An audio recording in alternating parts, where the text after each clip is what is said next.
The Kenya Defense Forces says soldiers in Lamu have killed 10 Al-Shabaab militants in tak-sile north of Pandanguo. 3 KDF officers sustained injuries and are receiving medical care. A statement by KDF's public affairs head, that is Colonel Paul Njuguna, says the KDF attack on the Al-Shabaab militants at around 6:45 a.m. also recovered 7 AK-47 rifles and assorted ammunition.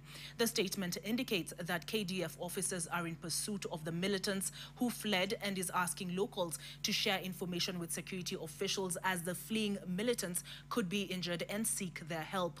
The latest attack by Al-Shabaab, as witnessed on the 29th of August, claimed the lives of 5 KDF soldiers and injured 10 others after their vehicle ran over an improvised explosive device along Kiunga and Sankuri Road in Lamu.